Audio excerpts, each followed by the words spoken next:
It's been a busy summer. It always is. And so I'm back from some traveling. You guys have been in and out on traveling. It's funny because on one of the latest videos, it took so long for me to turn it around and it's like old news. But we've had some talks just even in the past few days. And we feel like we have a lot of good stuff coming. And since the summer's kind of closing down, baseball season's over for me too. We're like, let's just kind of get back to hitting it a little bit as far as weekly little talks, lining up some of the news, talking and speculating a little bit more. So we're going to jump into this. Now, if you're watching on the YouTube for sure, we'll probably be talking for like 45 minutes or 4 hours. We'll split this up. So we would love if you would subscribe so that you can see any of the future kind of episodes that we'll try and roll out, honestly, in the next week. And I'm just going to try and just start doing simple edits without as much B-roll. Content is king. We'll go for it. But I know that some of the things we're going to talk about on this one that I had written down or that I'd sent you guys earlier, we got a bunch of new money. We've got new plants, both at home and abroad. We've got a few new posts. We've got posts from other people showing the R1S going down like a creek. We've found some service centers. Subscribe if you want to see us get through all that. Let me switch. And while I'm switching, say thank you guys again for all the help you guys both are to making this fun for me. And the lead story I will sum up here in Inside EVs, we're just big fans of, and they've really been supportive of us. So thank you, Inside EVs. They give a good recap of not only the 2.5 billion that came about a week and a half ago, maybe 10 days ago, July 24th, and today is August 2nd. So close to that, along with just a recap of the money in to this point.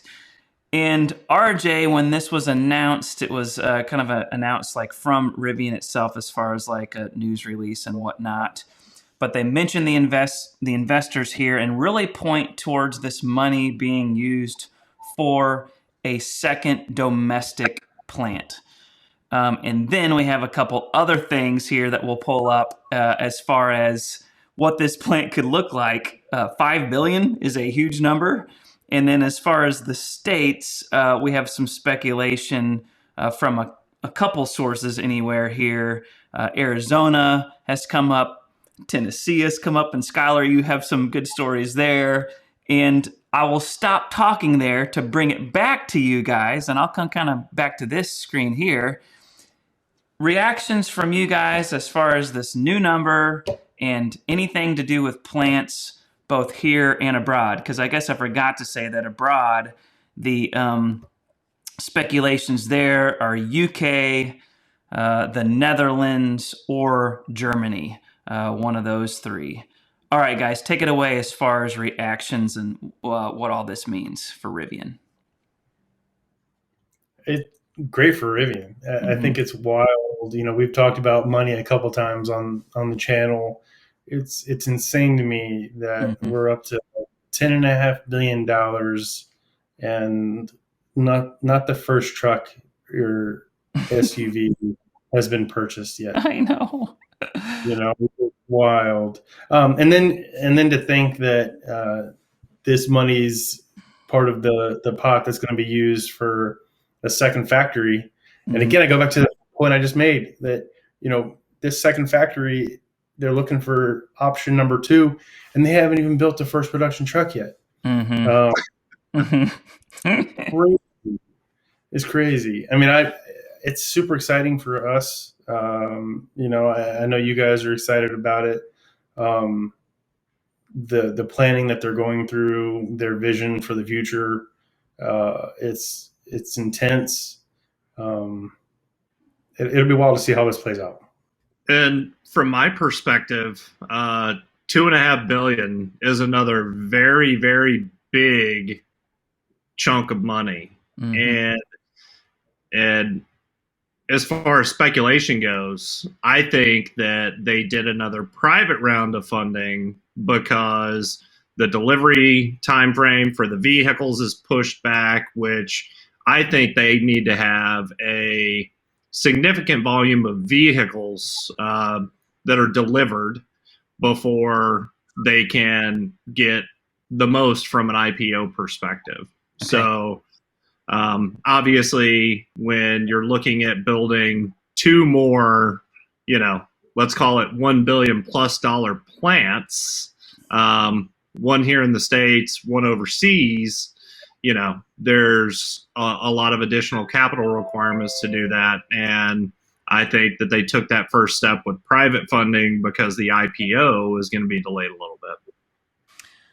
I kind of mentioned that this morning when I was replying to some of the YouTube comments from our previous video, and just kind of saying that we haven't heard much speculation about the delay of the IPO, but certainly I think it makes sense to me. I would agree. I mean, I kind of hope that that's the case. And then to Jimmy's point about all this expansion and we still haven't gotten them, like there is sort of this, I don't know, like this desire where us as pre-order holders, like just slow down and just get the first ramp built, please, before you go on.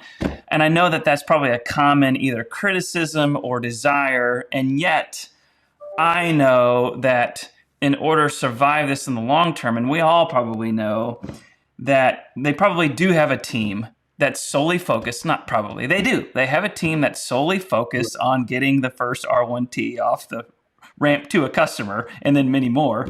But then they just have many other teams that are focused on how to navigate the next 2 and 5 and 10 and 20 years and stay relative and grow beyond that. And so there's so many simultaneous priorities, and that just does take like a, I guess a little bit of a stance of faith, so to speak, that like they're doing their best. They've got a lot of people on this. There's a lot of tracks that are being focused on simultaneously. Settle down, settle down, settle down. Makes sense, guys. and I like the fact that they're already planning for the future. Mm-hmm. And I mean, let's be honest, large factories are not an overnight thing. It takes a good while. So, I mean, with that being in the longer term plan and multiple factories being probably key to Rivian's long term success, I'm glad they're doing it already. Yeah, mm-hmm. And by large factory, I mean I think that like this second domestic plant is huge, freaking very large, and so there's a couple articles out there that compare it to some others, but even to come back to this one, if I get back to this scene here. 10,000 acre property they're looking for, which is enormous, compared to like B&W's, for example, 1,200 acre plant, and that does 400,000 in 2019. I don't know if you guys can speak into like if they actually need all that 10,000 acres or what we've read and heard as we've done our internet sleuthing. I know that I asked you guys, wait a second, Rivian bought a plot of land across the street from their current plant for expansion. How big is that? And you guys are like, oh, it's 350 acres. And I'm like, geez, the 350 acres looked, absolutely enormous just on the Google Earth plot compared to what looks like a huge factory already there. And 300, and then 10,000 acres? What are they? I mean, what are they doing? They're going to... Yeah, spaceship. Well, the train through the factory, and then they load the vehicles. It's going to be ridiculous. Yeah. What are you saying, Skylar?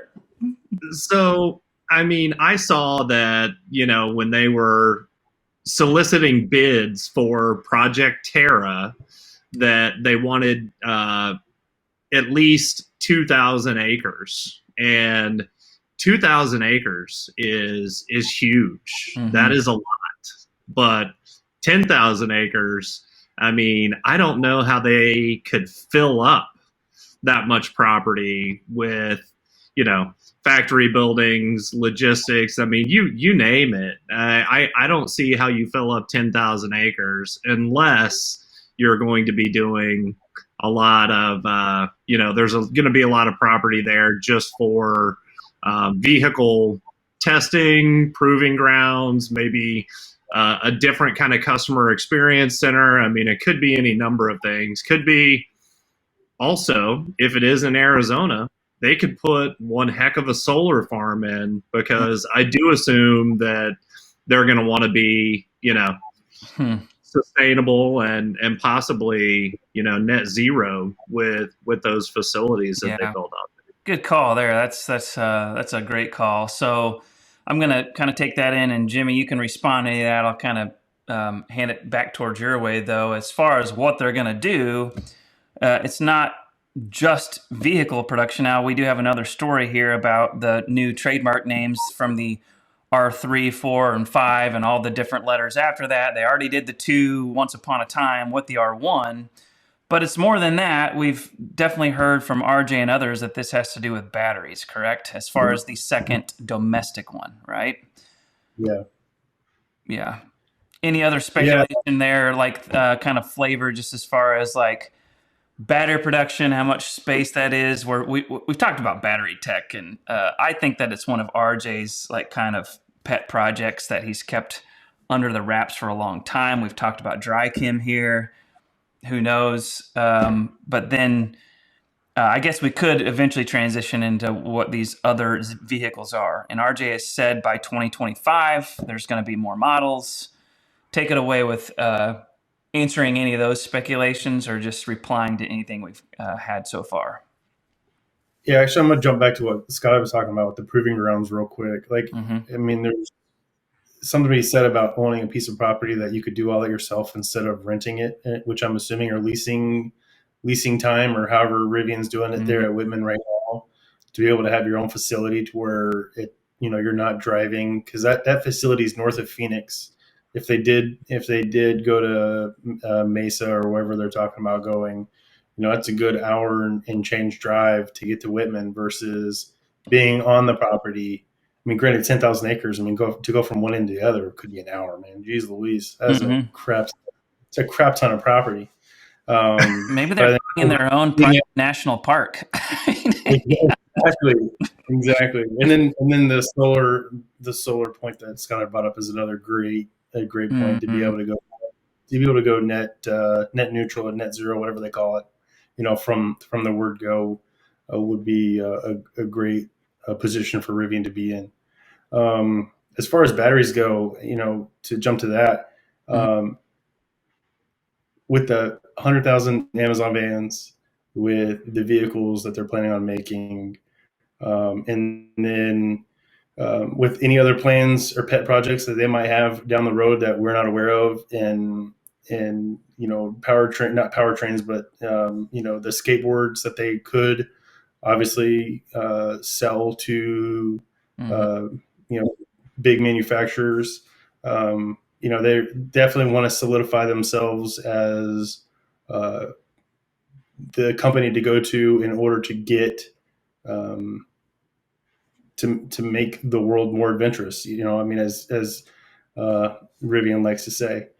So I mean, it just makes more sense. Thinking about it, why not position themselves to have the biggest amount of space to be able to mass produce as much in-house as possible to move forward. Yep. Yeah, and if I had to guess and just once again speculate on the battery side of things, I mean, number one, I do think that it is a really, really good idea, knowing that battery supply is a constraint for the foreseeable future, to bring that at least under the roof of one of your own buildings. I really think that they will probably partner. And there's been other news that Samsung SDI might be interested in building a US-based production facility. And I will tell you, kind of similar to what Tesla did with Panasonic at Gigafactory Nevada, I feel like Rivian, especially with 10,000 acres, would have the same opportunity to do that with Samsung, or potentially even multiple partners. Which I wouldn't rule out, but I don't see them trying to break into the battery manufacturing business all on their own, personally. Rolling this forward, like into the next step of kind of the story, as far as another news piece that came out, if I kind of switch screens here, would be the R3, R4, R5. in both the S and the T. When we talk about the R2, thanks for watching. If you get a chance, please check us out at rivianstories.com. And every like, subscribe, and share helps. Thanks again.